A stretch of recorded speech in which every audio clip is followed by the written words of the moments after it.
capítulo 20.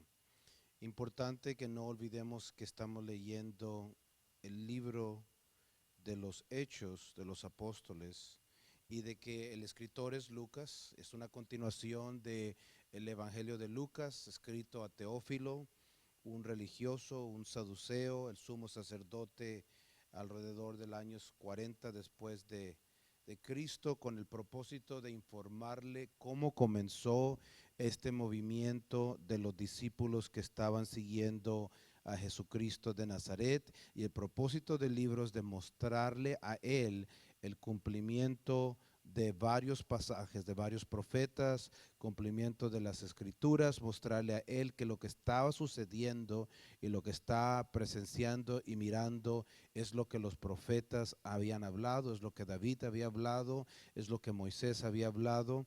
Y es por eso que estamos leyendo este libro. El libro se trata del reino de los cielos. Si tiene una pregunta, hermano. Oh.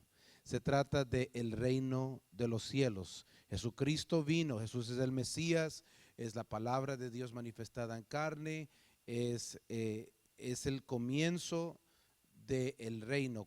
Pues, ¿qué significa el reino? Significa, cuando Jesús habla del reino, y lo que estamos mirando aquí en el libro de los Hechos por Lucas, se está refiriendo a que el evangelio, las buenas noticias, los mandamientos, la palabra de Dios, es tiempo de que no tan solo llegue al reino del norte que se había perdido, que según el profeta Jeremías Dios mismo había divorciado, sino que era tiempo de que regresaran esas 10 tribus del reino del norte que se habían perdido y se habían vuelto gentiles, y con ellos no tan solo los 10 mandamientos, perdón, los 10 tribus, sino que regresara también toda la humanidad que se había perdido después de la salida del huerto de Edén por nuestro padre Adán. En otras palabras, este es la mente de Dios, es el plan de Dios, como Dios había planeado desde antes del comienzo, cómo Él iba a alcanzar cada uno de nosotros. Este es el plan. Y comienza el libro ¿con quién? Con un famoso personaje llamado, no Pablo, comienza con la P, con Pedro, y lo miramos en Hechos capítulo 2, miramos a Esteban capítulo 7, miramos a Pedro capítulo 10, miramos a unos diáconos llenos del Espíritu Santo, miramos otra vez por primera vez miramos a Pablo y Jacobo en el capítulo 15, y ahora estamos mirando a Pablo una vez más en el capítulo 20 y en el capítulo 21, cómo él está llevando el evangelio de Jesucristo de Nazaret, primero a los judíos y luego a las naciones, porque muchas veces su propia gente no lo aceptaba. ¿Por qué piensan ustedes que no lo aceptaban? Es compleja la pregunta, la respuesta, pero ¿por qué piensan ustedes que no aceptaban a Jesús los judíos? Posiblemente alguien en el micrófono. ¿Algunas razones? Yes. Una de las razones a lo mejor es las tradiciones que tenían ya por mucho tiempo. Estaba establecido ya, y pues aquí viene un hombre que está predicando a Jesús, un hombre que no era, Jesús no era lo que ellos estaban esperando en el Mesías muchas veces, y pues una de las razones, I think. Ok, excelente. ¿Alguien más? ¿Una opinión? ¿Por qué no aceptaban ellos posiblemente a Jesucristo de Nazaret? ¿Alguien quiere compartir? No? Anybody want to share in English? In English, why did the first century Jews did not accept Jesus Christ as their Messiah? Because they thought the Messiah was probably going to come through and just kind of free everybody from the Roman Empire. That's what they kind of had in mind, and Jesus didn't, do that. So they thought that couldn't be the one, because that's just what they had in their heads. That was going to be more like a general kind of guy. Okay. Yes. On the microphone. Why do you think they did not accept Jesus? Because he was born in Nazareth. he was born in a place where it was insignificant. They thought that a king would be born somewhere grand, and he would have a, you know, a proper upbringing, so to speak, and, you know, that they would, you know, see him in a greater light, like kind of like what brother said. Okay, okay. Excelente, excelente. So, miramos aquí lo que sabemos, ya lo hemos hablado un poquito en el capítulo 13. Miramos la sinagoga en Chipre que Pablo trata con un mago llamado Bar-Jesús. Sí. Yes, go ahead, ask us a question. You know, before we go on and explain Antes que 2021. dar la respuesta, Yes. vino a la mente lo que el mensaje que Pablo estaba predicando. Los que estaban yendo contra él siempre decían que estaba quitando la instrucción, la Torah de Moisés. Esa es una posibilidad porque no estaban aceptando el mensaje de Jesús. Okay, so sí es una razón, pero no es la razón principal. En la palabra de Dios miramos de que se menciona y se presenta al ungido del Señor. La palabra Mesías o Cristo significa ungido del Señor, y los reyes eran ungidos del Señor. Y hay dos tipos de pasajes en las Escrituras. Cuando hablo de las Escrituras, los escritores de la Biblia están hablando de ¿qué? ¿Quién son las Escrituras? Que los escritores de la Biblia hablan. Se conoce como nosotros le llamamos el Antiguo Testamento. Ellos no le llamaban el Antiguo Testamento. Ellos le llamaban las Escrituras. No existía Nuevo Testamento. No existía Hechos, no existía Mateo, Marcos, Lucas, Juan, Apocalipsis, Primera, Segunda de Pedro. Nada de eso existía. Entonces, cuando miramos las Escrituras, hay dos tipos de pasajes que hablan de la venida del Mesías. Hay, en cierto aspecto, las Escrituras nos muestran un perfil de cómo va a ser Él. Y hay dos categorías de ese perfil. En uno, él viene como un siervo sufriendo, como un personaje que va a sufrir, que es un cordero que va a tomar el pecado del mundo y va a morir. Pero en la otra categoría del perfil de las Escrituras, él viene como sucesor del rey David, con fuerza militar, con poder, con autoridad, con gloria, con ejército, con millares, y va a castigar a todas las naciones que se rebelaron contra la palabra de Dios, contra los profetas, los que mataron los profetas, los que quebraron la palabra de Dios, los que invadieron a Jerusalén, los que destruyeron su templo. Viene el juicio a todos ellos. Así que en el primer siglo, cuando el Mesías, cuando Jesús se aparece, los estudiosos están esperando a ese rey militar, a David. Están esperando ser librados de la opresión de Roma. Están esperando que las 10 tribus del reino del norte regresen para volver a ser las 12 tribus de Israel, y que Dios, que el Mesías se siente en el trono de David y guíe y dirija de Jerusalén a Israel y a todos los millares a traer juicio y justicia contra todas las naciones que se levantaron contra él y contra sus ungidos a través de los años. Y cuando eso no sucede, entonces miran a Jesús y dicen, pues, ¿qué tipo de Mesías es este?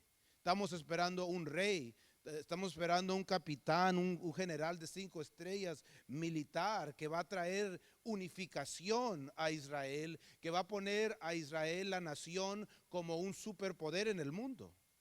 Y reciben a Jesucristo de Nazaret, nacido de Belén, que nació en un pesebre, en un lugar humilde y pobre, y sufre y es maltratado y muere, y simplemente no lo aceptan.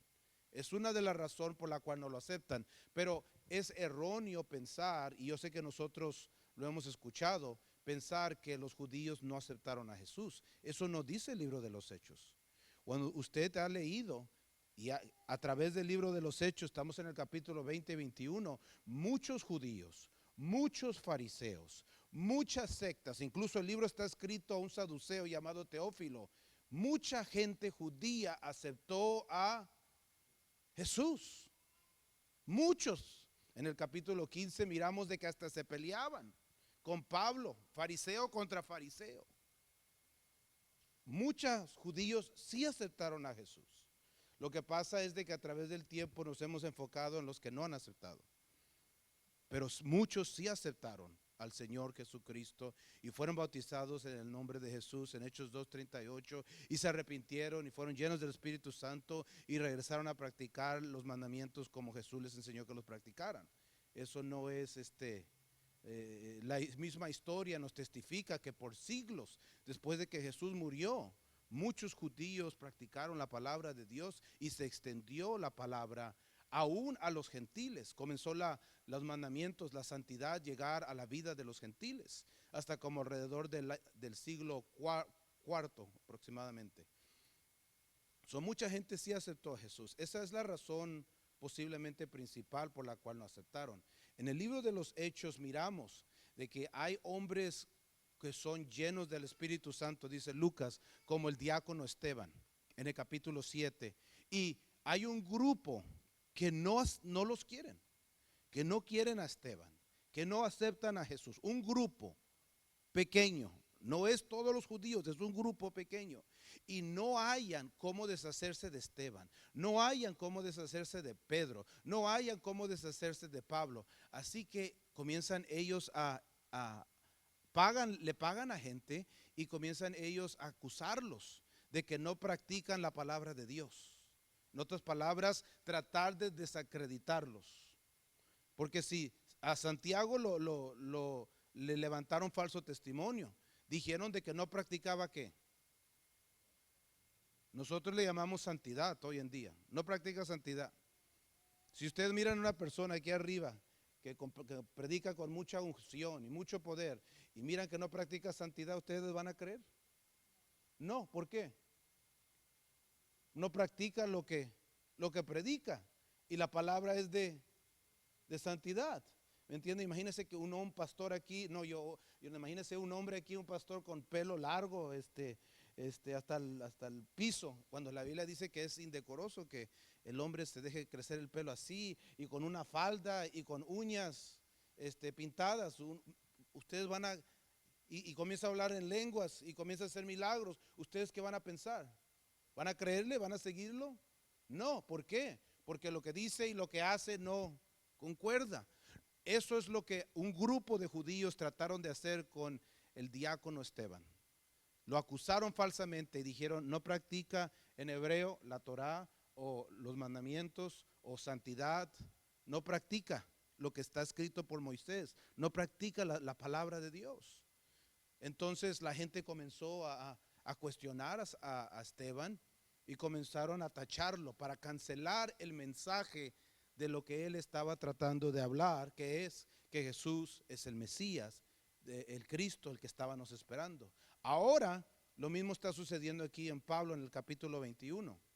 En el capítulo 21, y ahorita vamos a llegar al 20 y luego al 21. En el capítulo 21 la gente está comenzando a acusar a Pablo de que no practica santidad, porque Pablo le predicó a los judíos que practican santidad y ahora le está predicando a los gentiles y lo están mirando rodeado de gentiles y hay gente que está mirando por el Facebook del primer siglo y está diciendo, anda chueco Pablo, no anda practicando santidad, y están comenzando a queriéndolo acusar para desacreditar el mensaje. Y eso está sucediendo en el capítulo 1. Hoy en día, muchos de nuestros hermanos judíos, ellos saben más del Mesías que usted y yo. Ellos estudian la palabra de Dios y saben más que usted y yo.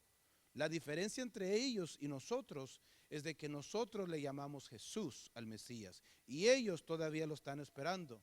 Algunos dicen están locos, otros dicen están perdidos, pero yo no sé, yo simplemente es una pregunta que hago. Están practicando santidad, están estudiando la palabra de Dios.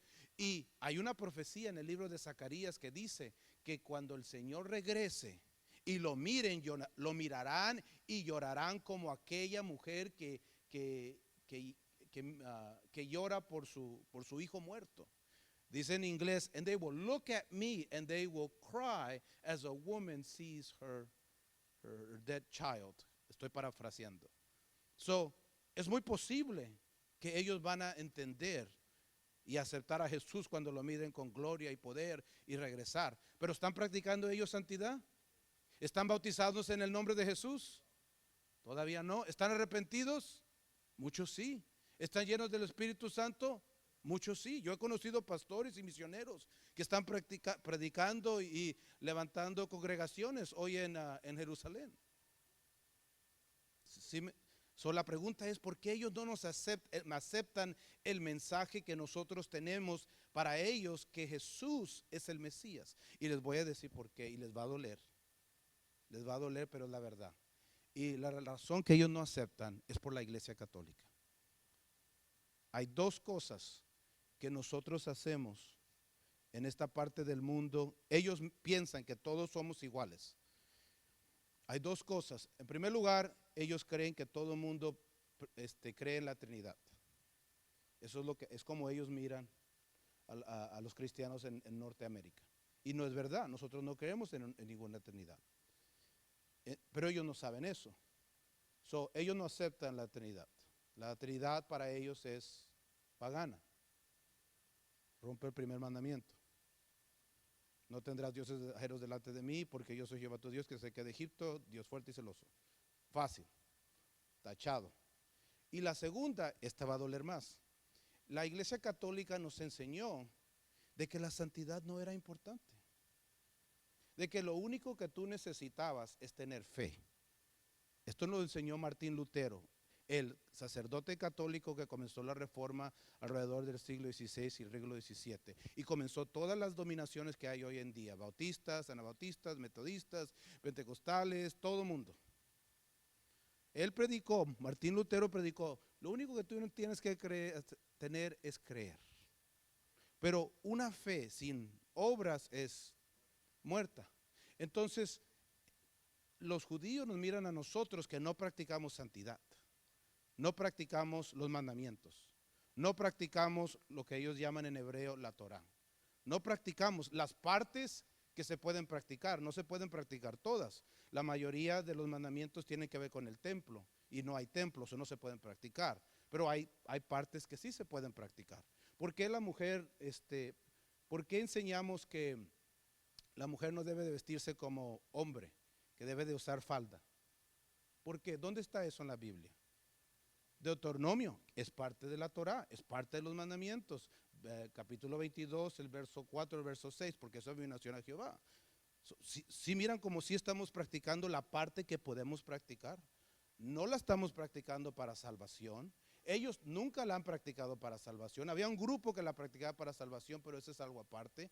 Estamos practicando la parte de la palabra de Dios que podemos practicar, porque Jesús dijo que si lo amábamos a Él, que obedeciéramos sus mandamientos y que fuéramos una luz al mundo. Y esa palabra luz está tomada del libro de Isaías. Isaías dice que los que practican santidad, los que practican los mandamientos, los que practican la Torah, la parte que se puede practicar, esa es la gente que está siendo la luz al mundo. La Biblia se trata de santidad. Ellos piensan que nosotros no practicamos santidad. Y como no practicamos santidad, ¿por qué van a escucharnos a nosotros si la Biblia se trata de santidad? De eso se trata todo esto. De que no comas como tú quieras comer, no vivas como tú quieres vivir, no hagas lo que tú quieres hacer, sino vive de una forma que lo agrade a Él. Porque eso es lo único que tú y yo podemos ofrecerle a Él, es la forma en que nosotros vivimos. ¿Por qué nos casamos? Estoy mirándolos a los hermanos, estoy pensando en el matrimonio. ¿Por qué nos casamos? ¿En el mundo se casan los gentiles? Nomás andan, dicen, usted sabe, apachurrándose y usted sabe, right? No se casan. ¿Por qué? Baby mamas y baby esto y baby lo otro y sugar esto y sugar lo otro. ¿Por qué? ¿Por qué nos casamos? Why do we get married? ¿Para honrar a quién? No fornicarás, este es el mandamiento. Es simplemente un ejemplo, you know. Y hay muchos mandamientos y no se trata de que yo los obligue a ustedes. Va usted a practicar esto. De eso no se trata la palabra de Dios. Se trata de que el Espíritu Santo lo guíe a usted y le dé convicción por medio de la enseñanza de la palabra de Dios. Que usted mismo diga, ¿saben qué?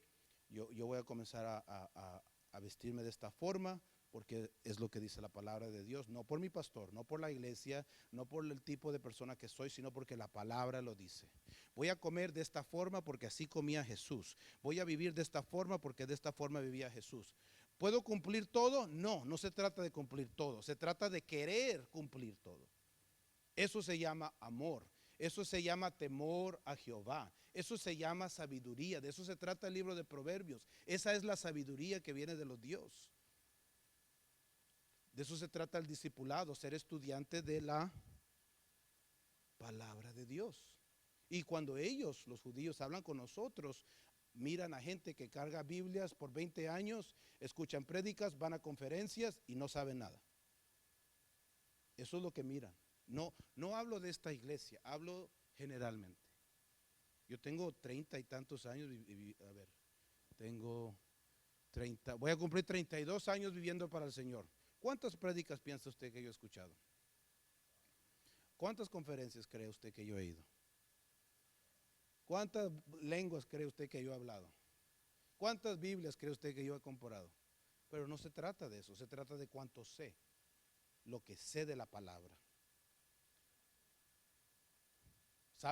La idea de saberlo es para poder aplicarlo. Esa es la idea. Pero como pastor, yo les voy a dar mi crítica como pastor. Mi crítica a mis otros pastores, amigos y todos los pastores alrededor del mundo es de que estamos predicando, pero no estamos enseñando la palabra de Dios. Esa es mi crítica personal. Eso es lo que yo tengo contra, aunque sean mayores que yo, y yo les digo privadamente, esto es lo que Jesús estaba enseñando. Mire cuánta gente hay aquí. ¿Cómo van a practicar santidad si no están aquí aprendiendo la palabra de Dios? ¿Cómo?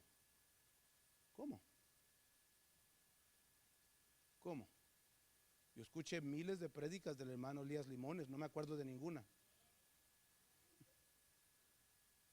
¿Sí me entienden? Por eso es que la gente no cambia, por eso es que la gente no es transformada, porque el coco está vacío y los líderes son culpables porque no le enseñan al pueblo lo que dice la palabra de Dios. No sé si contesté la pregunta. Yes, did I answer the question?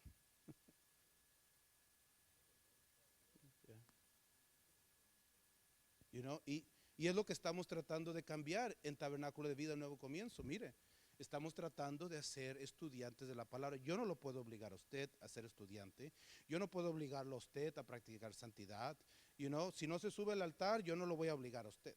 Acá arriba hay uniforme, pero si no está ahí arriba, yo no lo voy a obligar a usted. Pero le voy a enseñar, le voy a enseñar, le voy a enseñar, le voy a enseñar. Ojalá que algún día Dios toque su corazón, este es el corazón, y diga a usted, voy a comenzar a leer las porciones de la palabra semanales. Voy a comenzar a leer el libro de Isaías. Voy a comenzar a leer el libro de Mateo. Voy a hacer esta pregunta al pastor. ¿Por qué Pablo habla de esta forma tan difícil de la ley en el libro de Gálatas? Y es porque olvidamos el contexto. Voy a preguntarle al hermano Espinosa por qué esta palabra es usada y les podemos compartir y decirles, darles el contexto, darles el trasfondo, darles el lenguaje original y ustedes dicen, ahora entiendo por qué. Pero nadie puede hacer ¿cómo dicen en inglés? No one can make the donkey drink. Is that the saying? You can bring a donkey to the river, but you can't make him drink. Is that the saying? Eso lo que está sucediendo aquí en Tabernáculo de Vida es que muchos están recibiendo las enseñanzas y los que están recibiendo las enseñanzas y están entendiendo, le están diciendo a sus amigos Y los amigos están comenzando a hacer preguntas y están comenzando a visitarnos y están comenzando a visitarnos y a llegar. Y van a llegar familias. ¿Por qué? Porque no hay iglesias, sí, pero no hay lugares donde se enseña lo que está escrito en el texto. Y eso es algo único, no es fácil para poder entender lo que dice la palabra de Dios. Esto toma muchas horas, mucho estudio, mucho dinero, dicen en México, mucha canica. Pero aquí tenemos esa habilidad de que Dios nos ha permitido entrar y entender las escrituras y defenderlas y conversar con otra gente y comparar, etcétera, etcétera, etcétera, etcétera. Does that help a little bit? Algún día usted se va a encontrar un judío por ahí y le va a decir shalom y lo va a mirar a usted y va a decir, ¿sabes tú hebreo?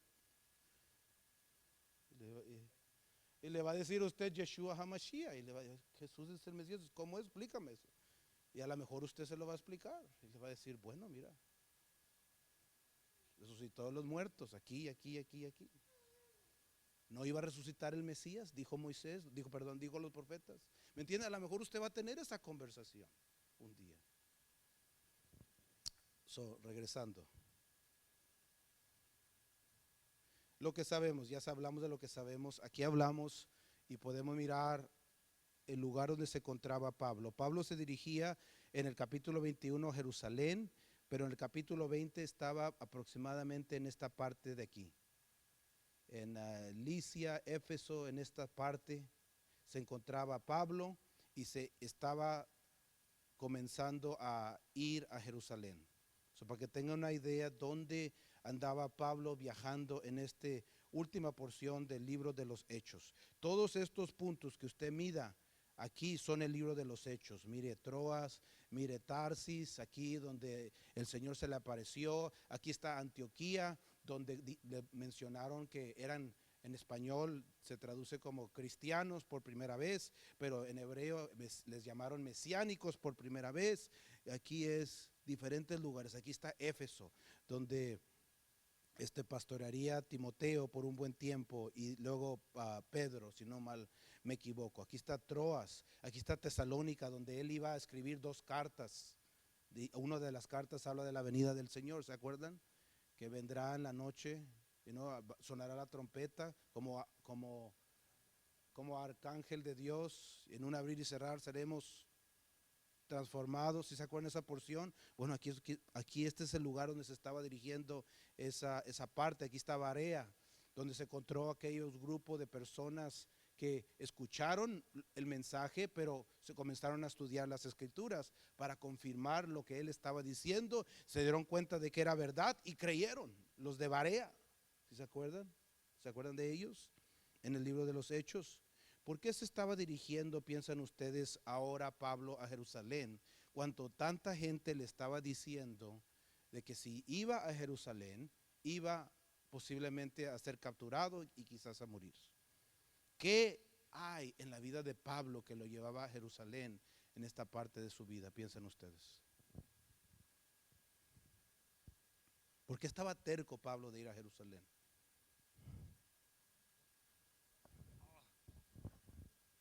Lo leímos. We read it. Why did Paul want to go to Jerusalem He wanted, if they were telling him, if you go, you're going to be captured? he wanted to keep the feast. What feast? The There's Shavuot. What is it? yes. Pentecost. ¿Cómo se llama? ¿Cómo le llamamos en español? Pentecostal. Pentecostés. Se estaba regresando a Jerusalén porque iba a celebrar una de las fiestas del Señor, que es Es en una de español las 3 fiestas de Dios que es el Pentecostés. Yeah. ¿Y qué se celebra en el Pentecostés? the first fruits. No se celebra The giving of the Torah. la palabra de Dios que fue dada a Moisés y escrita, dice el libro de Éxodo, usted que lo ha leído, con el dedo de Dios. El dedo de Dios escribió las tablas. No tendrás dioses ajenos delante de mí. Tarará. Eso es lo que se celebra en el Pentecostés, y eso es lo que recibieron el Espíritu Santo en Hechos capítulo 2. Los discípulos. Se celebra, dice la palabra de Dios, que para celebrar Pentecostés tenías que ir a Jerusalén. Era una de las 3 fiestas donde todo hombre, varón, circuncisado, que practicaba santidad tenía que ir al templo. Es una de las 3 fiestas. ¿Por qué Pablo quería ir? Porque era un Judío. requisito. ¿Por qué estaban los discípulos en el Pentecostés, en el aposento alto, en Hechos capítulo 2? Porque estaban. ¿Por qué estaban ahí? Por el día de Usted ha leído Pentecostal. Hechos capítulo 2 tantas Estaban veces. celebrando Estaban celebrando las Pentecostal. fiestas del Señor y Jesucristo les había dicho, vayan a Jerusalén y no se vayan de ahí hasta que sean investidos del poder de lo alto. ¿Dónde es el aposento alto de Hechos capítulo 2? El templo. Es el templo. ¿Dónde se celebra el Pentecostés? En el templo. ¿Dónde fueron bautizados en el nombre de Jesús? Hechos En el- 2:38. En el templo. Cuando enseñé el capítulo 2 les mostré Yeah. que los arqueólogos han encontrado los pozos. El templo está arriba en una montaña. Aquí está, mire, para que sepan. Este es un programa que ha construido el templo. Está arriba de una montaña.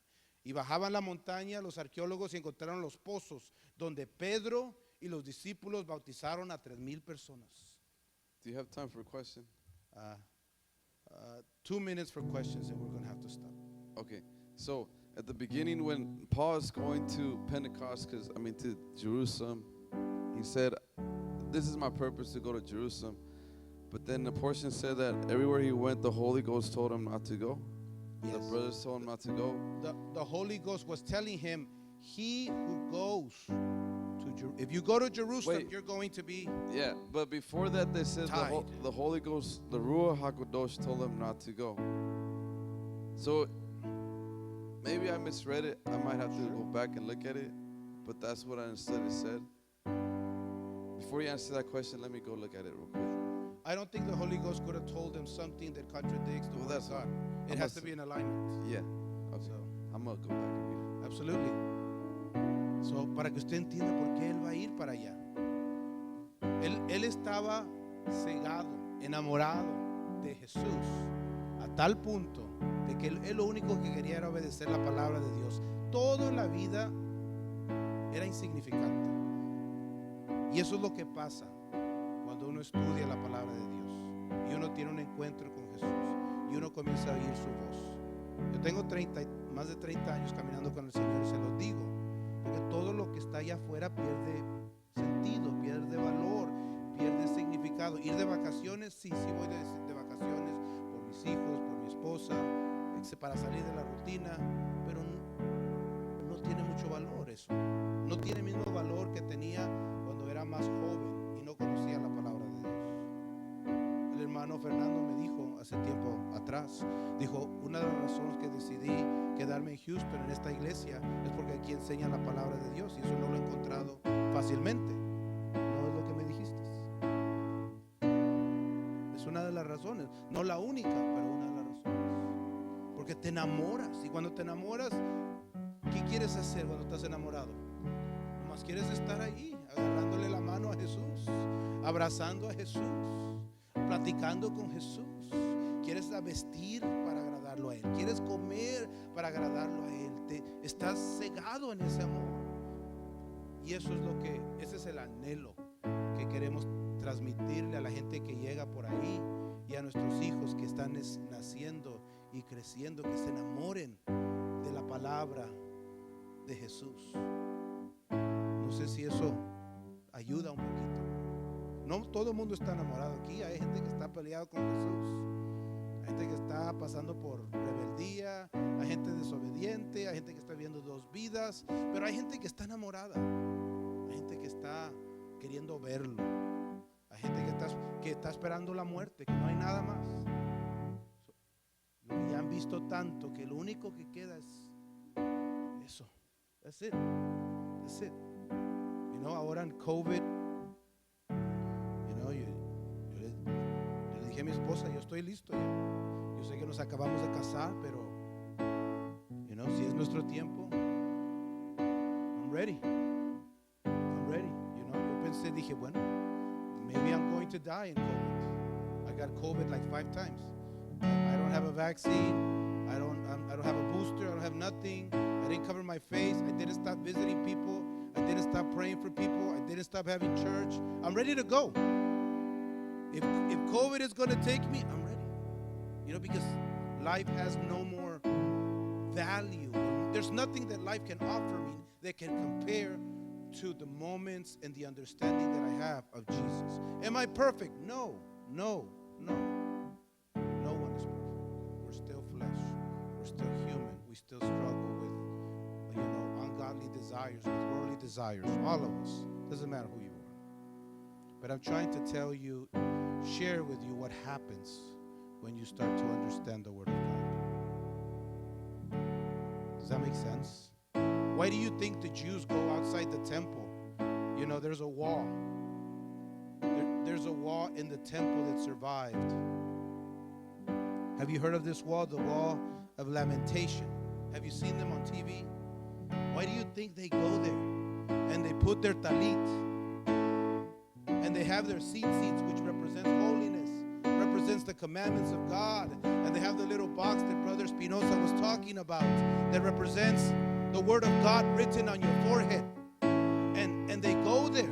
And in Hebrew, the language of God, of Jesus, of the prophets, of Moses, they're praying. Blessed be the name of the Lord.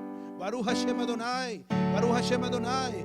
Blessed be the name of the Lord. Blessed be the name of the Lord. They sit there and stare at a wall, because that wall was a witness of the glory of God when it came down during the time of Moses, during the time of the disciples. It witnessed the glory of God. It witnessed the testimony, the Ark of the Covenant, the breads, the unleavened breads, the feast of the Lord. It witnessed all of these people. Why do they do that? To someone that doesn't study, they look ridiculous. But to us, I can see Paul. I can see Jesus. I can see Peter knowing Jesus, saying, Baruch Hashem Adonai, Baruch Hashem Adonai, Baruch Hashem Adonai, blessed be the name of the Lord. Think about that. When we come up here to the altar, we can't go to Jerusalem. It's not a sin. You know, we don't have that money. We don't have that power. I told Brother Spinoza some time ago, I said, you know what? I've been studying the Word of God so much, I need to go to Jerusalem. He said, well, look at the tickets. My mom, she's back there. She's 76. She's told me, if you want to buy me a birthday present, send me to Jerusalem. That's what she's told me. She said, send me to Jerusalem. I said, well, let me look at the prices, Mom. Right? We come up here on Sundays, right? Blessed be the name of the Lord. Santo, Santo. You know, you fall in love with the Word, which is Jesus. That's why John said, in the beginning was the Word, and the Word was with God, and the Word was God. Verse 14, and the Word was made flesh and dwelt among us, and we saw its